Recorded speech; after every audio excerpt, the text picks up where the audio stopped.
Hey friends, Christy here with Little Roots Ranch, and today we're going to talk about intercropping or companion planting with everyone's favorite vegetable, which is tomatoes. Quick update on my ankle for those that follow along. I injured it.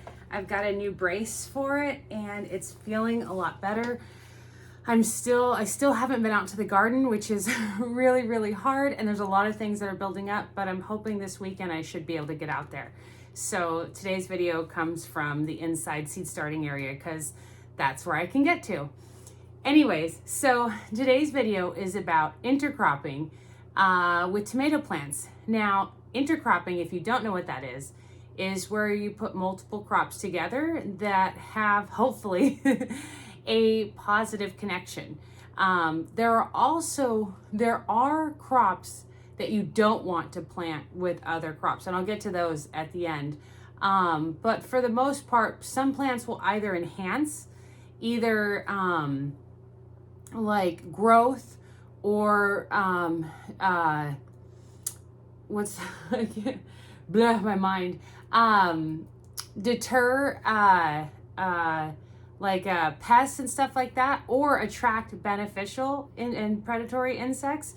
And so then there are some crops that are just neutral. They don't really make that big of a difference. It's fine, you know. And then of course there are ones that will inhibit growth or share similar pests, and that's not what you want. So when you're growing your tomatoes and you've got them spaced, and if they're indeterminate, you're pruning the bottom, hopefully. You don't do that for determinants. But when you're doing that, you'll find that, especially if you've got a smaller growing space, you'll want to select your layout to maximize growing of the food. Of course, you know, more food is always better. And so though there may not, depending on your spacing, there may not be a lot of room in between the tomato plants, like directly in between, but a lot of times in your rows or your raised bed or whatever it may be, and even in containers, depending on what kind of container you have, there might be a little bit of room in the front where you can get a couple extra plants. And so why not fill that with some more plants that are beneficial, have a mutually beneficial relationship with the tomatoes. And so that's what we're going to talk about today. There's a few things you want to be aware of. For instance, sunlight. Like right now the sun is still lower in like during the middle of the day. For instance, in summer, the sun's like almost right above us. Whereas in the middle of winter, the sun's more like, well, to the south for us, of course, but lower in the horizon. And so you want to think about that. So if you've got a row of tomatoes and you've got, let's say, a foot of soil in the front and a foot of soil in the back, your foot of soil in the back is going to get less sunlight because it has to travel through whatever else you have going on. If you've only got a little raised bed with some tomatoes in it, indeterminate, and you prune them, then a good amount of sun will probably get through. But the front of the front of that is going to get a whole lot more sun because it's not going to have to compete with, say, the tomatoes and even the determinate tomatoes. My personal favorite, and this is getting out of order, but that's okay, is to do basil and lettuce. So do basil along the front and lettuce along the back. And that's probably my big, there are other things that you can do, other plants that you can plant, but that's kind of what I feel is like the bread and butter, especially if you have a smaller garden space. And here's why. One, basil is amazing. Basil and tomatoes, excellent pair. You've got like every Italian dish like right there. But I really love it because they, you know, herbs in general and of course lettuce are low feeders, meaning that they don't need a whole lot of nitrogen and just general fertility from the land. Whereas tomatoes are picky and they need a lot of fertility. And so you don't want plants that are going to compete for fertility. Spinach is a good example of that. Brassicas, especially like your broccoli and your cabbage, those things are nitrogen monsters, and they're going to want all the fertility that your soil has to offer. Excuse me. And so those would not be good companion plants. But delicious basil and luscious lettuce, perfect match. Not only that, the lettuce being on the back side, or the north side, I guess, of your tomato plant, would be benefiting from a little bit of shade, especially during the summer, because lettuce doesn't love to be, where it's really hot and it's bright sun. I mean, it'll do fine, obviously, but your flavor is going to be superior if it's not subjected to that heat stress. And so that's something that's really important. Here in the Pacific Northwest, the bright sun and high heats aren't something that we usually, I mean, I know last year was crazy. Hopefully there's not a repeat, though I've been hearing rumors of that. But in general, we have pretty mild summers that allow, this is why I think we're the best growing area ever, that allow us to grow cool weather crops during the summer, where our friends in like the South and stuff like that, they can't grow those things, like it's just simply too hot. The plants don't do well. They bolt instantly. And so we get a lot of leeway. On the other side, we really can't easily grow, sweet potatoes. So I guess there's a trade-off. But yeah, so we talked about what my preference for using the basil in the front and the lettuce in the back, but there's a whole bunch of other things you can use too. Now, we talked about one of the reasons of intercropping, and that was to get more yield from your garden, especially if you've got a smaller space. But there's also other reasons, because there's the soil there, right?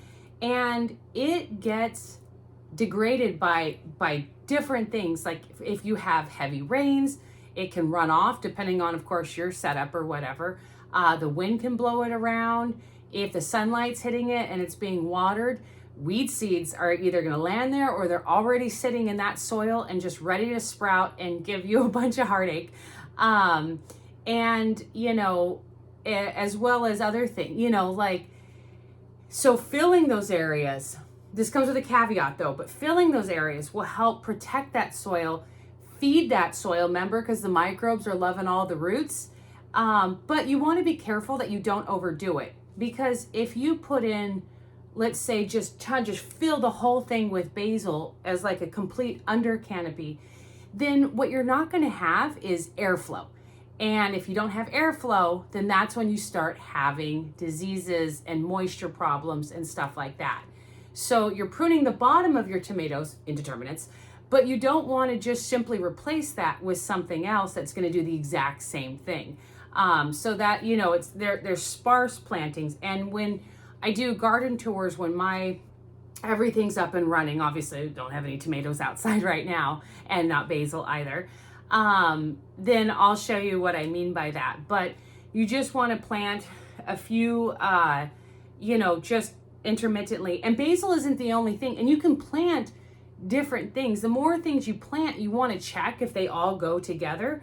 But another thing that grows really, really well with tomatoes as a companion or intercropped plant is the allium family, which is onions, including garlic. Obviously, you've probably got garlic in by now, but for planning for next year or ahead or whatever.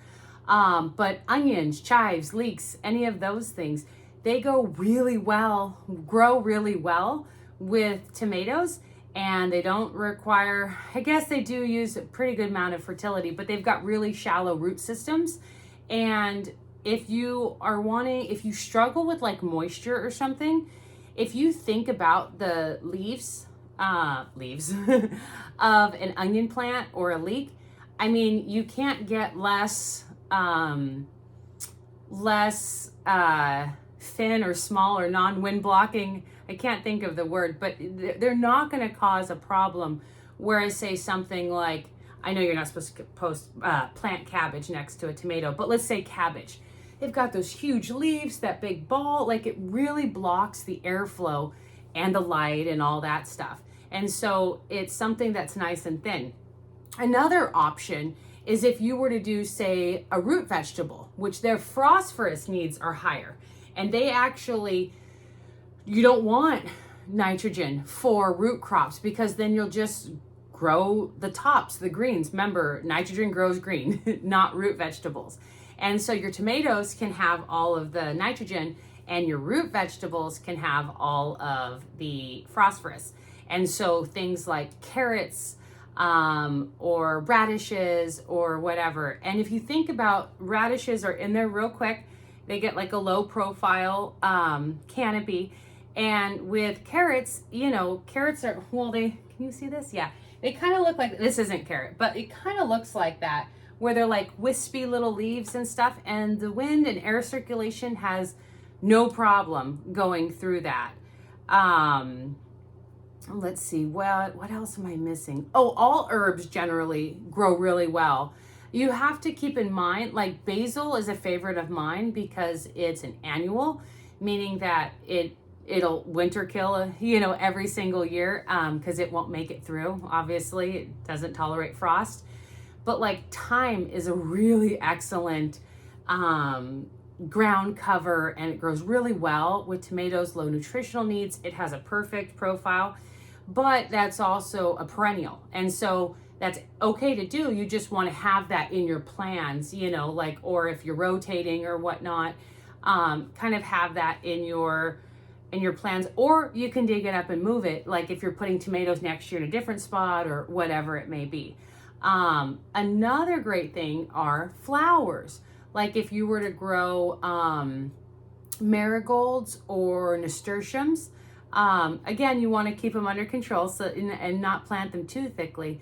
But both of those really help to protect the tomato plant. It's not like foolproof, of course, but they do an excellent job, both of those two, at masking the scent of, because that's kind of, so that's kind of a bigger picture of why diverse gardens perform better. And that's because all of the things growing together send different signals and pheromones, scents, all that stuff.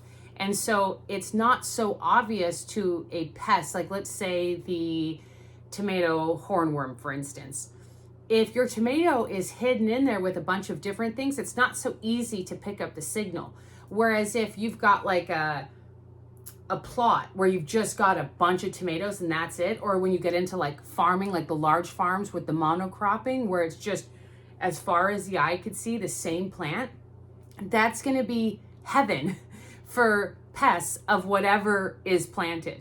And so that's why the diversity is really important. I mentioned that a little bit earlier, but one of the ways that companion planting works is by throwing off the scent or attracting beneficial insects and stuff like that. Not fennel. Fennel is not good. What's the other one? Dill. Dill is a great one to have like companion planted or planted near. The umbels that are produced, like the flower or whatever, beneficial insects like you'll see like ladybug, immature ladybugs and stuff like that, and lacewings love to be on those, and then they just are there to go ahead and beat up any of the pests in your garden and really help. The nasturtium is a good trap crop for aphids, and that works for a lot of different plants, not just tomatoes. I think I covered everything. Things that you definitely do not want to plant next to your tomatoes. I've mentioned a couple already, but no cabbage, no broccoli, no kohlrabi, no like turnips, and obviously brassica family. No corn, because they share pests with the tomato, and then no fennel. And for fennel, the reason, I always get fennel and dill mixed up, but I have not said it incorrectly in this video. But no fennel, because fennel actually inhibits the growth of tomatoes. So if you were to plant like a tomato like 10 feet that way and 10 feet that way, and this one is right next to a fennel, you'll have completely different plants, which, and in a bad way, for the one planted next to a fennel, and that's not what you want. But yeah, so as always, gardening is always about experimenting and finding out what works for you. And if you have a lot of space and don't want to mess with the density, totally understand. If you've got a smaller space and you want to get a couple extra things in there while still being cautious, you know, these are great plants to go with it. But ultimately, you know, you want to do whatever, just experiment and have fun with it. I know a lot, I see pictures all the time of cabbages growing next to tomatoes and stuff like that. It's not like if you have that everything's just, you're not going to eat that summer or whatever. It's just for best practices, but ultimately it's what suits you and your home and your garden. And, you know, there's a lot of advice out there, and you know, follow what feels right to you. But drop below if you companion plant already with tomato plants and what you companion plant. Like I said, my favorite is the lettuce and basil, with the basil on the sun side and the lettuce behind. And so I'd love to hear what you've used in the past or what you found was not beneficial, and share it with other people who are watching this video. And if you have any questions, of course, put those down below as well. I will respond to them. And yeah, happy gardening and happy almost tomato season. Well, I guess it's kind of a while for tomato season, but I just can't wait. And I get so excited thinking about tomatoes. But anyways, thank you for watching. Bye.